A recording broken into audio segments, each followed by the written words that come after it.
Hi hello, कसे आहात सगळे? हा बघा व्हिडिओ बोरनान झालं तरी आमचा धैर्य अजून बोरनांमधून काही बाहेर आलेला नाहीये. ह्याचं चाललंय आपलं बिस्किटं घ्यायचे, चिरमुरे घ्यायचे, स्वतः वरतीच टाकायचे. त्याला अजूनही बोरनान करावंसं वाटते तो, म्हणून तो स्वतः स्वतः चिरमुरे वगैरे टाकून घेतोय. आता बऱ्याच जणांना तर माहीत असतं बोरनान म्हणजे काय, पण काही काही जणांना माहीत नसतं. तर बोरनान म्हणजे काय, तर त्यामागचा उद्देश काय, तर हा सण ना आपण प्रामुख्याने बाळाला वाईट नजरेपासून वाचवण्यासाठी आणि त्याच्या चांगल्या आरोग्यासाठी साजरा केला जातो. तर तो कधीपासून कधीपर्यंत करतात, तर तो मकर संक्रांतीपासून रथसप्तमीपर्यंत कधीही तुम्ही करू शकता. आणि बोरनान हे 5 वर्षांच्या आतील मुलांसाठी किंवा 5 वर्षांपर्यंत तुम्ही हे मुलांसाठी करू शकता. रथसप्तमीपर्यंत ना, मकर संक्रांतीपासून रथसप्तमीपर्यंत चांगला दिवस बघायचा आणि बोरनान करायचं. तर त्यासाठी कोणते कपडे घालतात, तर प्रामुख्याने मुलांना ना काळ्या रंगाचे कपडे घालतात. त्यामागेही कारण आहे. कारण काळा रंग हा उबदारपणा देतो आणि अशुभ गोष्टी दूर ठेवतो. काळ्या कपड्यांबरोबरच मुलांना हलव्याचे दागिनेही घातले जातात. तर त्याचा विधी कसा असतो, म्हणजे कशा पद्धतीनं बोरनान केलं जातं, तर मुलांना ना मध्यभागी बसवलं जातं. त्यांना हळदी कुंकू लावून त्यांचं औक्षण केलं जातं आणि त्याची आई आणि इतर सुवासिनी बायका बोरं, ऊसाची तुकडे, गाजर, चिरमुरे, शेंगदाणे, चॉकलेट असे ना बाळाच्या अंगावरून ओवाळून टाकतात. तर बोरनानला ना बोरलूड देखील म्हणतात, कारण ह्या सीझनमध्ये बोरांचं प्रमाण जास्त असतं. त्यामुळं बोर ही प्रामुख्याने त्यातील महत्त्वाचा घटक असतो. त्यामुळं हा बोरनांचा कार्यक्रम अशा पद्धतीने साजरा केला जातो. त्यामागं शास्त्रीय कारणही आहे बरं का. पौष महिन्यात काय होतं, हवामानात होणारा सतत बदल, त्यामुळं मुलं कंटिन्यू आजारी पडत राहतात. त्यांना त्यापासून वाचवण्यासाठी मुलांना पौष्टिक अन्न पदार्थ खायला दिले जातात, जसं की बोरं, शेंगदाणे. हा त्यामागचा उद्देश आहे आणि हे बोरनान करण्यामागचं कारण आहे. तर बोरनान तुम्ही केलं की नाही तुमच्या बाळाचं बोरनान? आमच्या तर बाळाचं बोरनान केलेलं आहे. बघू शकता तो अगदी शांतपणे बसलाय आणि खूप एन्जॉय करतोय. याच पद्धतीनं आम्ही त्याचं अगदी साधं सिंपल असं बोरनान केलेलं होतं. छान अशी बिस्किटांची ट्रेन बनवली होती, चॉकलेटांचं डेकोरेशन.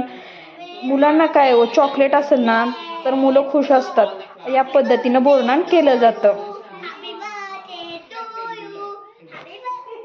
इथून पुढे आता तुम्ही बोरनानचा व्हिडिओ कंटिन्यू बघा. मुलांनी तर खूप एन्जॉय केला, मुलांबरोबर धैर्यानेही एन्जॉय केला आणि महत्त्वाचं म्हणजे यावेळी तो रडला नाही, अगदी शांत बसला होता.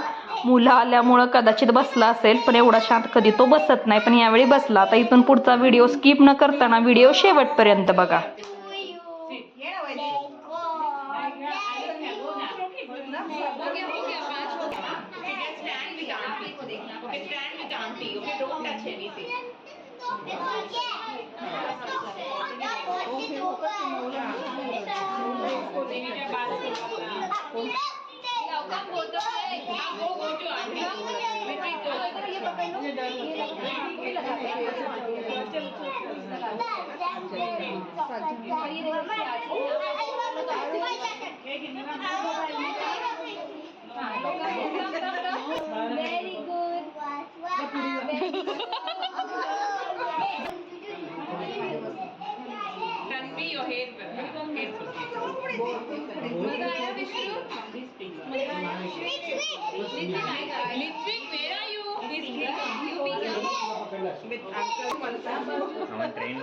बेटा फोटोज निकल रहे हैं बी साइड.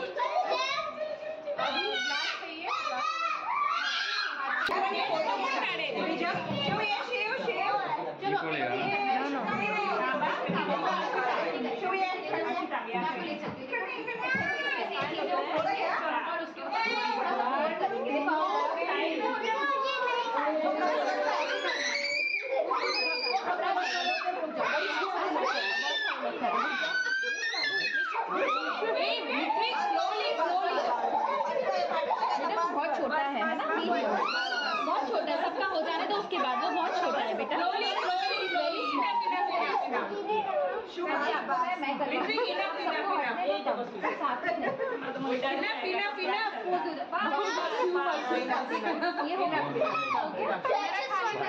हाँ अभी करवाती हूँ मैं, थोड़ा छोटू से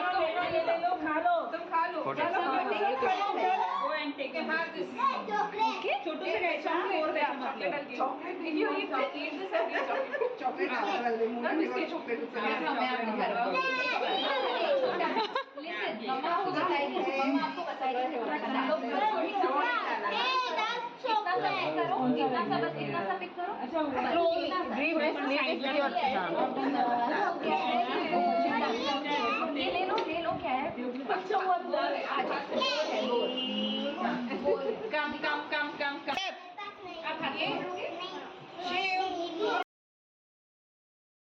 बोरनान झाल्यानंतर आम्ही हळदी कुंकवाचाही कार्यक्रम घेतला आणि जी छोटी मुलं बायका आल्या होत्या ना त्यांच्यासाठी आम्ही असा छान असा खाऊ बनवला होता. खाऊमध्ये बनवलं होतं कटलेट, केक हा घरीच बनवला होता.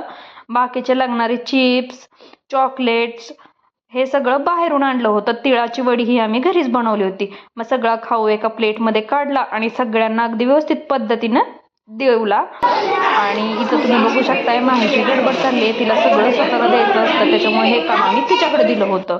खाऊ खाऊन झाल्यानंतर आम्ही मुलांना आणले होते छान असे रिटर्न गिफ्ट्स ही मुलांना देऊन घेतले. रिटर्न गिफ्ट दिल्यानंतर मुलं भलतीच खुश झाली. मुलांना काय दुसरं अजून काय पाहिजे असतं, ह्या छोट्या छोट्या गोष्टी असतात ज्यांनी मुलं खुश होतात. आणि हे बघा आता सगळे घरी गेले तरी ह्याचा अजून बोरनानच चाललंय. बोरनान करून आमचं पिल्लू शेवटी कंटाळलं. आणि व्हिडिओच्या शेवटी तुम्ही बघा आता पिल्लू कंटाळून माहीच्या मांडीवरती छान बसून गाणं ऐकते.